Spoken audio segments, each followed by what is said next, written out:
Olá pessoal, muito bem-vindos ao nosso curso de equações diferenciais. Nessa aula nós focaremos na função de Heaviside e na função impulso. A função de Heaviside, ela também é conhecida como função degrau. Ela é na verdade uma função descontínua e é zero quando o tempo é negativo e é 1 quando o tempo é positivo. Essa função ela modela a abertura de chave de circuitos elétricos, por exemplo. Para a gente vai ser muito importante não considerar apenas a U de t, mas também translações de U de t. E essa translação ela é obtida fazendo U de t menos c. Então nós temos aqui a U de t e fazendo U de t menos c, a função é toda transladada para a direita por c. É fácil ver que essa função é transladada porque ela passa a ser 1 exatamente quando t é igual a c. Essa função ela é interessante porque ela pode gerar vários pulsos interessantes para a gente. Então, em particular, nós vamos usar essa função, a função de Heaviside, para gerar um pulso quadrado, começando em 1 e terminando em 2. Considero primeiro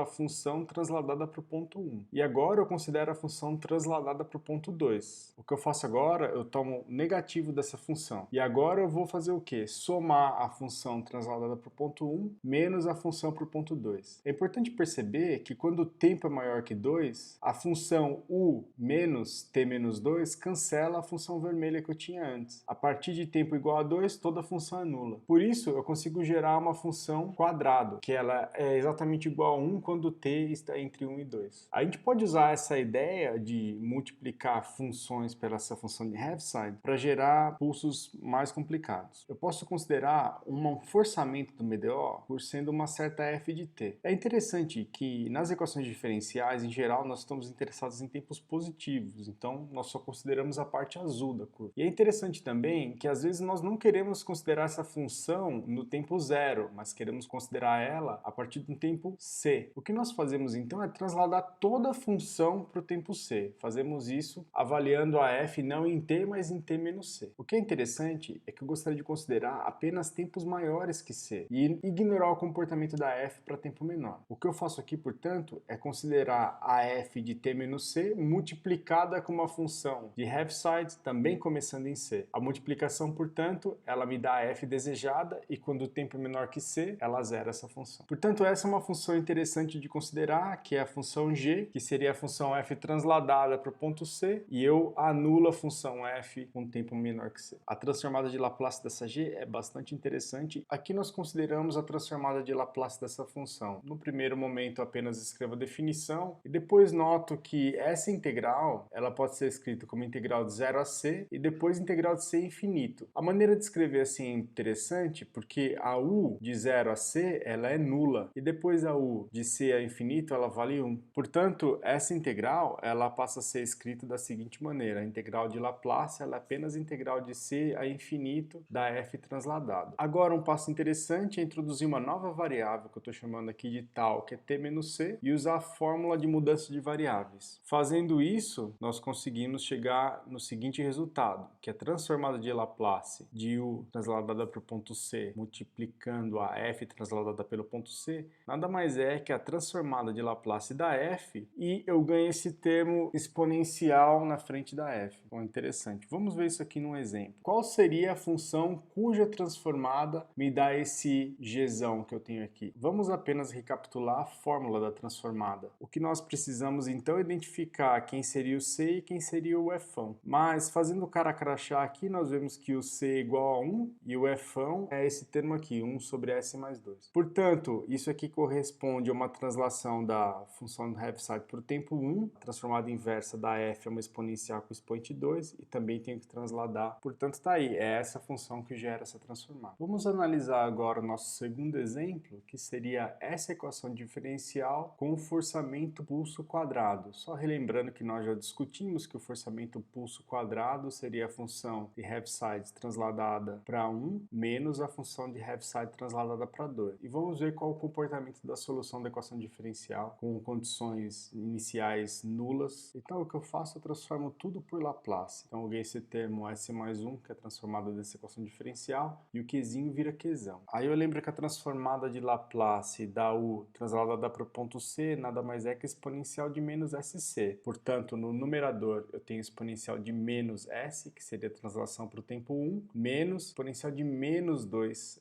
que seria a translação para o tempo 2. E eu ganho aqui esse 1 sobre sobre S, que vem da transformada da U. E agora eu ganhei esse S mais 1 também no denominador, que vem da equação diferencial. O que eu preciso fazer agora é trabalhar essa expressão para achar termos cuja transformada eu reconheço. Então, eu estou reescrevendo aqui a expressão para x, e agora eu vou abrir o denominador em frações parciais. Relembrando que as frações parciais do denominador é o que está escrito aqui. E vou chegar em 4 termos para essa expansão. Então, em particular, o primeiro termo é a translação da Heaviside para o tempo 1, o segundo a translação da Heaviside para o tempo 2, o terceiro termo é a função exponencial transladada para o tempo 1 e o quarto termo é a função exponencial transladada para o tempo 2. Juntando tudo isso e agrupando numa fórmula, nós chegamos na solução final. Plotando isso num gráfico, nós chegamos à seguinte conclusão, que nós tínhamos aqui o pulso quadrado e essa aqui é a resposta da equação diferencial para esse pulso quadrado. Agora nós vamos estudar os impulsos. O impulso aqui ele é denotado por delta, ele tem a seguinte propriedade, que a integral